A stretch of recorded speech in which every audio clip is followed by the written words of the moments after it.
Welcome to the Pastor Chira Show. I'm Pastor Chira, and today we launch. We launch into new territory. We launch into new mindset. We launch into new relationship. Are you ready to launch out with me? Come on and launch out as we go into this conversation on today. And can you tell I'm geeked out? Yeah, I'm geeked out. Because, today, right? All right. So we're in the beginning of the month. We're in the beginning of the year. And everything is new. Everybody's talking about new this, new that, new the other. And some things aren't so new. Like, we have our relationships and we're talking about the independent things that we want to do with ourselves. But sometimes we have to think about the things that we want to do together. Yeah. You're not in this thing by yourself. And I have a couple. Yes. They are called the Marriage Gurus. Why would you say? I don't know. Let's find out as we talk to Pastor Michael and Dr. Aimy Steele. Hi! How are you? Hi. Doing great. I hope you're doing well. Yes. Can you tell I'm excited? I'm excited. I'm very excited. As are we. Thank you so much, Pastor, for having us on your show. Oh my gosh, Pastor, thank you so much for saying yes. Because I know you're busy, you got a lot of stuff to do, there's a lot of stuff going on, and a yes means a whole lot today. Ooh, that's a whole something right there. That's a whole something. A yes means a whole lot. So I thank you for saying yes to just sitting down and having this candid conversation with me about marriage and being the marriage gurus and what that means and how you got to be in this place. And oh my gosh. So before we even go into any of that, how about you introduce yourselves to the viewing audience? Well, to you all that are viewing us today, it's a blessing to be with you. My name is Pastor Michael Steele, and I am one of the pastors of New Life Baptist Church in Concord, North Carolina. And we are just outside of Charlotte if you're not from the area. So I'm thankful to be with you tonight. And I've been serving in ministry full time since 2005. And now I'm serving as the lead pastor of New Life. So I'm excited to be here with you today. And this is my wife, Amy. I'll let her introduce herself. Hey, everyone. I'm Aimy Steele, and I am a former Spanish teacher and K-12 school principal. I'm married to this guy for the last 24 years, and we have 5 children. Who range in age from 11 all the way to 23. And currently I am a multipreneur, so I love entrepreneurship and business. And I own several businesses here in the North Carolina area and I get busy with a lot of different things. So I have a lot of interest and I explore those interests daily. So yeah, that's me. Multi. See, that's who we all need to be. We don't need to be just one thing. We need to be multi. Pastor Steele, I think you did something good right there. I think you found something. You found something good. Yeah. I'll tell you a little secret. My dad always told me, son, marry up, marry up. So that was my goal. Thank you. That's a lesson some dads forgot to teach. Marry up. Don't just marry up. Yes. Married up. So with that, exactly. Listen, we gotta mutually marry up because it is about us being in a partnership. It is about us being mutual in what we do. So how did y'all meet? How did y'all meet? Do you want her version or my version? Go ahead. Oh, I want both. Well, they're about the same. They're close. Yeah. They're close. In 1997, we actually officially became an item, But go back a few years, I was dating someone else, and Amy was younger than me because she's 4 years younger than me. And so I was 18 and she was 14 when I first met her. And it was at a youth conference in Virginia. I'm going to shorten this up. And she was I thought she was cute, right? I thought she was cute, but I'm a very faithful guy. So I wasn't interested in dating her at the time. I just thought she was an attractive young lady. And so time flew by. 4 years later, I saw her at another church conference. And this time she was 18 and I was 22. And she wasn't so young anymore. And I hadn't dated that young lady for 3 years. I was 3 years away from a relationship with that young lady. And so I'm thankful that I had some time to kind of learn who God needed me to be over that period of time. And by the time we met again in 97, she was flirting with me a little bit. He hunted me down. Don't even try. And there's the change. There it is. Don't even try. And so she was headed off to her first year of college. And, I had to get in contact with her some kind of way. And I found out that she left her number with one of my mom's best friends at the time. She left her number. Just in and case. So just in case. Just in case. Mm-hmm, just in case anybody needs this number, can you hold it? And so strategic. And so the long and the short of it is we made contact. My dad actually made contact with her dad and had a conversation. Wow. And we had a first date. Tell her how many people were on our first date. There were 16 people on our first date because his dad called my dad and said, "Can our family take you out on a family date so your daughter can meet my son?" And the rest is history. Oh my God. It was a family date. Y'all didn't even get to go by yourself. At the Golden Corral. No, we were not out by ourselves. The Golden Corral. The Golden Corral. Yes. Oh my goodness. I mean, you would almost say, think of it biblically, it's almost like it was arranged. Like it was a coming together. Definitely arranged, because the part that he left out was that my godmom and my mom heard him preach the morning of the conference that we were attending. And they had a newspaper article because my mom used to carry around all the, things about me and my accomplishments or things that I was doing in school. And my mom had a newspaper article in her purse. She left it with his mom. His mom had the newspaper article at home at her house during the conference. He read it. And then he talked to his dad. In addition to that, my godmom came to me and said, "I think I have a secret for you, but I can't tell you until you graduate high school or graduate college or something." And I was like, "What's the secret?" And she was like, "I can't tell you." And I was like, "Okay, what's the secret?" And she said, "I think you're going to marry Michael Steele." I was like, "What? That guy?" And then I proceeded to kind of think about it during that 3-day church conference. And that's, why I left my number with his family friend. So I love it because, so you said you guys have been married for 24 years? Yes. 24. Mm-hmm. 24 years. And you have children between 11 and 23. Correct. Yes. And so the way it seems like that this happened, it is all biblical. Would you say? Absolutely. Absolutely.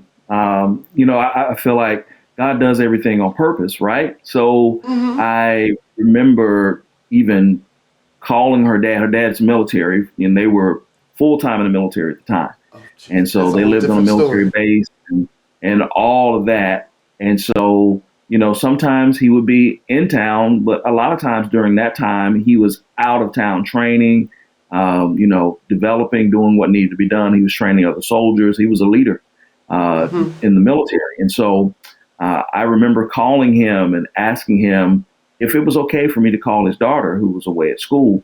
And he gave me the approval and said, yes, you can call her. So I called and missed, and then I called him again because I was going to call her again and said, hey, is it okay? And he was saying, listen, you don't have to call me every time and ask me if it's okay to call her.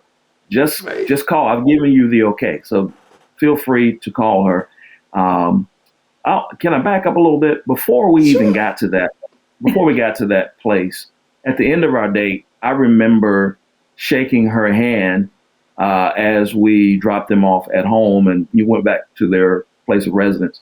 And I remember us saying our goodbyes, and we shook hands on our first date to say goodbye. And when I shook her hand, I knew she was going to be my wife at that point. Mm-hmm. I knew, but because it was our first date, I didn't want to scare her, and so I didn't say anything about that. I just kind of kept it to myself. But he then proposed 3 weeks later. Not 3 weeks. 3 weeks later. 3 weeks. We just didn't tell anybody. It was an engagement before our official engagement. We were engaged to be engaged. Oh my goodness. So, like, Dr. Steele, like, what did this for you? How did this feel? Like, what was going on? Like, this is a lot. And just the way that it happened and how it just matriculate, like, what were you thinking? Like, really, what were you thinking? I mean, I was ready. I'm a very decisive person. I know what I want. And when I know what I want, I'm good. The anxiety comes with not knowing what you want. And that's in life in general.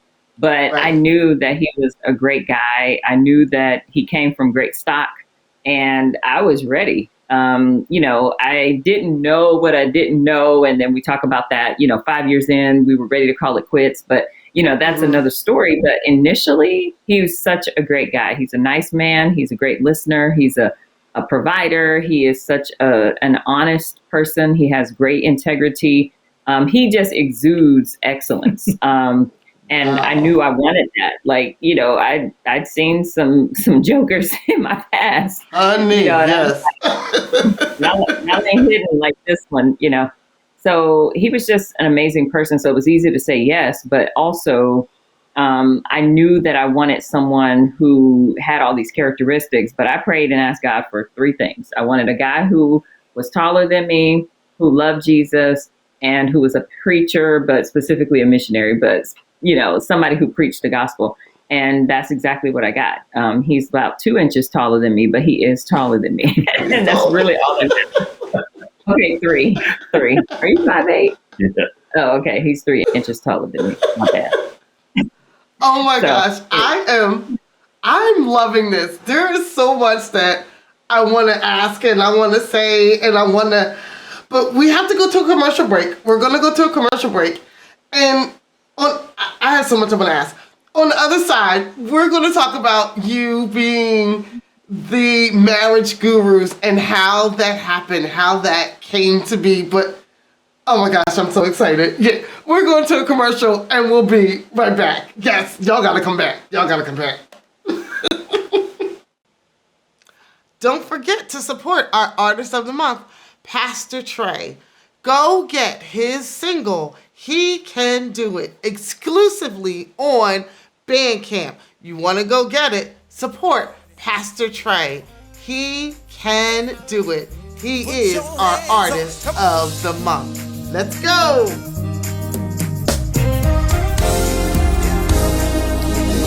He can fix what's broken with just one word spoken. He can heal all disease, discomfort and unease. Do not trust in what you see. God said, believe in me. Yeah, oh my God, He can do it. Hey. Oh my God, He can do it. We are back, and we're back with Pastor and Dr. Steele, the marriage gurus. And listen, I cannot tell you how excited I am about your story and just getting your story out. But I also want to talk about how you got the title of the marriage gurus. How did that happen? Like, how did that come to be? Pain. A lot of work. Work. You know, marriage is work. It is a lot of work. Yes. So we started in marriage ministry in the early 2000s. The reason being that Aimy and I we started out our marriage gung ho. We were all about everything marriage, and things were going great until they weren't. And we came, you know, her dad was an evangelist, my dad was a pastor, and you know, so we grew up knowing Christ, had a relationship with Christ, all of that. And we found out that just having a relationship with Christ wasn't enough to keep our marriage together. Right. And we found out that it required some hard work and dedication.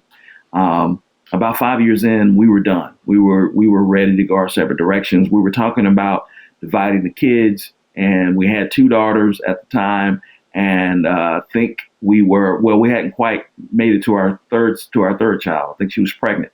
But anyway, with that being said, we had a conversation, and you know, all of that. I remember my wife going to a Bible study down the street from our house at the time, and she came back from the Bible study with some notes from a book that they were doing a study on. The book was entitled The 5 Love Languages by Dr. Gary Chapman. I always recommend that book to every couple that I'm in contact with. But when she came back and showed me the notes, she said, I think we should take a look at this. And I said, you know, when I read the notes, I was like, okay. And so it was within that week or within 7 days from the moment that she showed me those notes that we had the book in hand and we were reading it together. And coming out from reading that book, we had some young friends that were married couples that were our best friends, and they were having problems too. We just didn't know it. And ultimately, they decided they were going to go for a divorce, and they began to call us. And, you know, he was trying to get us on his side. She was trying to get us on her side. And we said, listen, we love you both. We're on both of your sides, and we can't choose who we're going to support, because we're hurting when you hurt, because you're our best friends in marriage. Long story made short, I told my wife, I said, we can't let this happen to any of our friends, any more of our friends. And it was at that point that we launched into marriage ministry.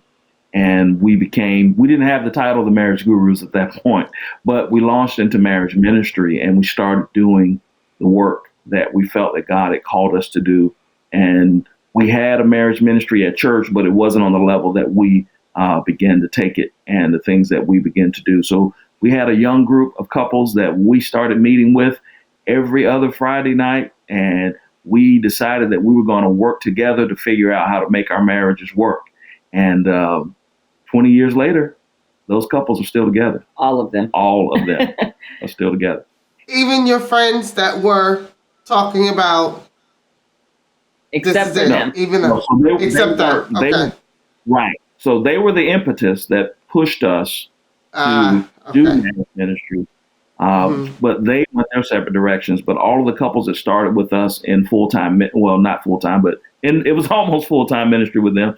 All the couples that started with us in the early 2000s, they're all still together. And, you know, thankfully, by the grace of God, we all learned, and, you know, still a work in progress. But we all learned. We did grow together. Yeah. And we called it the marriage. What was the catalyst for the Bible study and it just being the 5 love languages? I have that book myself. I've read that book myself. And I also suggest that book. Like every couple, it's like, no, you got to get this. You have to read this, but you have to read it separately together. Like you have to read separately to get it. And then you have to come together to put it together so that you understand not only what you're saying for one another, but also what you're saying for yourself. But so when you're sitting in this Bible study, you come home knowing where you are and you say, here, or what happened? Well, I don't remember the specifics of what happened that day. I just know I wanted to share with my best friend some information that could help us. And I know that I was connected to him, he was connected to me, and we had a vested interest in making this work. I have a deep, deep passion for children, and I didn't want to see the children grow up without, mommy and daddy together. Yeah. And so I was committed to making it work. He was committed to making it work. And we had to get out of our own way to even be receptive to the book, because I've never, I'm an educator, so I love learning, but I've never been in a place where I'm like, this book will save our lives. Well, that book basically saved our marriage. And, it was worth a try. So I remember talking to him about it. I remember coming to him more like a suggestion, not a mandate, not like you have to do this or we have to do this or we're over or I'm going to leave you or we were desperate. I mean, we didn't want to see our marriage end. So to me, that was a God print. It was a lifeline, and it was mutual in terms of we needed something, and that was it. That's what showed up. Keyword mutual. Yeah. Well, we loved each other. We knew we loved each other. We just didn't know how to express the love that we had for one another. And, upon reading the book, we figured out what her love language was, what my love language was. And it was something that was foreign to each of us, right? And so in all of that, we decided to make the sacrifice to push through to get to those languages. It was like she was speaking Chinese and I was speaking Russian. And in order for us to, there was no kind of in between ground. And in order for us to maximize that communication, not only did she learn Russian, but I learned Chinese, because there's some things that are lost in translation. And so now we maximize our communication, and I do my best to speak her love language, and she speaks mine. I'm speaking it right now. Yes. Oh, touching. Yes. Yeah. He needs to feel. Yeah. Mm-hmm. And he spoke mine before I got here, which is having this apparatus set up and making sure we were ready to go. I didn't have to ask of service. Oh, I'm so with you right now. So you were going to start talking about being the guru and Dr. Steele, and how did that happen? Well, over the years, after, God allowed us to really pour into couples and couples to pour into us, and we learned so much, and we kept growing the ministry and growing. Then my husband saw a need, and we both agreed that we maybe needed to hand over the marriage portion of the ministry to another couple. So they agreed and they stepped up and we participated. And, that was kind of going well, but God just kind of called us to do some additional things where we were coaching couples and working with couples outside of church. So my husband kept being called and asked to, work with couples, do premarital counseling, premarital coaching, in marriage counseling, in marriage coaching with a lot of different couples. And he was primarily doing it by himself. So he was the marriage guru. And so the marriage guru wrote a book, and, I contributed, I'm on the cover, but, he wrote it, and, it was the marriage guru. And recently God has been showing me that, exactly. He got a book? He does. So he was going to keep a secret about this book? we gotta get the book. But go ahead. I'm listening. A whole book and workbook and a whole situation.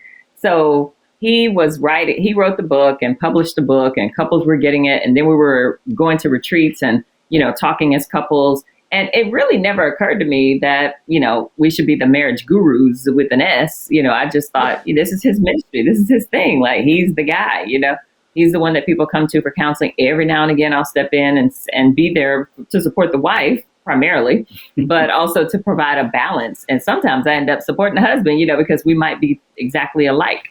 But anyway, so there are some commonalities there, and there was a need to have the couple of us, like the two of us together when we talk to couples. So recently, I have a very driven personality, and I also have things. I have a lot of goals. I have things I want to accomplish. I've accomplished a lot, but I have more that I want to do. And God just impressed upon me, help your husband, help your husband. I was like, help him with what? And God said, just be available. And I was like, okay. So I was available. And over the last year, we've become the marriage gurus. And so essentially we do the same thing, but now we're doing it together. We're hosting more retreats. We've had about 4 retreats in the past. We've been to several. So we do international retreats. We do domestic retreats in the States. But our goal is really to be there for couples in any way we can to help their marriages go from great from good to great. And that's really all we do. We share our experiences. We're authentic in what we share. We want to be real, but we also want to be practical and help couples really understand and process what they need to do. Ideally, what we enjoy doing is just listening to a couple and then kind of dissecting what's wrong and then helping them with some key strategies for how they're going to get it done. Because we have 5 kids. We know all about a little bit of money in the bank, a lot of kids to feed, busy schedule, church folk, other women being interested, other men being interested, all the things. Yes. Please, really. We have been through a lot, and we just want to share. And, by the grace of God, we want to be a blessing to couples who want to hear from us. I love this. And this is so needed. It is so needed because there are so many couples that are suffering in silence. Yep. Just not saying anything. It looks good on the outside, but once you get in the house, it's a whole nother story. And that's a whole thing right there. What happens in the home, this is one of the things that we were taught. What happens in the home, you don't say anything. It doesn't go outside the home. You better not say anything to nobody. But not saying anything is destroying what you have. Our family. And see, that was the key in Married Couples Fellowship. When we would come together with those couples for 10 straight years, every other week, what we saw was like a group coaching environment. So there would be times where couples would come and they wouldn't say anything because they would have just had an issue or a situation. But because God was in the middle of this, every single situation was addressed in a Married Couples Fellowship in a group format, and they didn't have to say anything. They just had to listen. So if you didn't need the meeting needed you. And that's essentially what happened over time. And that's why the couples, I believe, are still together, because they learned, they focused, they worked hard on their marriages. They didn't just leave them to chance. They invested in their marriages. They invested money. They invested time. At one point, we had like a little investment club as well. So we collect $100 from each couple. And every month we do a drawing for that couple. And then whichever couple got it, they would take home that money that was in the pot. And we did that for 12 months for 1 year, but we did it 2 years in a row. But those are the kinds of strategies we would try and do. We went to each other's games. If a couple had a baby, we provide 10 meals for that couple. So we were just a support system for one another. Mm-hmm. Yeah. So, okay, you have, we're out of time. But I need to get to the retreat that is coming up.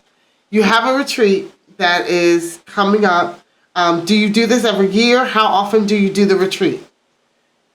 So we've been doing retreats, as my wife mentioned, for some time, and we've done them for our church. We've done them for other churches. We haven't done them every year, but this year, of course, coming out of COVID, we obviously didn't do anything during that time. We had a couple virtual sessions, but with that being said, we now have decided that we're going to do our best to be those missionaries to married couples, so that we provide what they need. And so this part of that is this retreat, giving couples a chance to get away, not be in their own city for the most part, because of the temptation to go back and do stuff at home. but we want you to be away so you can spend time focusing on your marriage. And we'll be doing 2 a year. Yes. Oh, wow. 2 a year. That is our goal. And we've said it. It's going to happen. And we're believing God that everything is going to continue to move forward in that direction. And so that's where we are, in short. So we're going to have to get your information so that we can share it with everyone. But we are so out of time. But can you just tell people how to get in touch with you? Yes, The Marriage Gurus on Facebook, Instagram, and then info@themarriagegurus.com. So The Marriage Gurus on Facebook and Instagram. Oh, I'm so excited. I'm so excited. I thank you. So can you come back? Because it's a whole lot that we didn't get and we didn't say. And this is priceless. It's priceless in order to share. And I thank you so much for coming and sharing your story, yourselves, just everything with the Pastor Chira Show and Pastor Chira herself. I cannot tell you how much I appreciate you. I so appreciate. Thank you so much. And I really do. I want you to come back. I really want you to come back. We'd be glad to. We got more to say. Yes. Absolutely. Oh, thank you so much. Thank you. Thank you. Listen. Thank you. Y'all have no idea. Marriage, relationship, because they talked about marriage, but this is relationship in general. Just your relationships and how you manage your relationships and what you do. And your relationship with Christ is paramount. It is first. As you heard them say, Christ is first in everything that they did and that they do. And we have to remember to keep Christ first in everything that we do.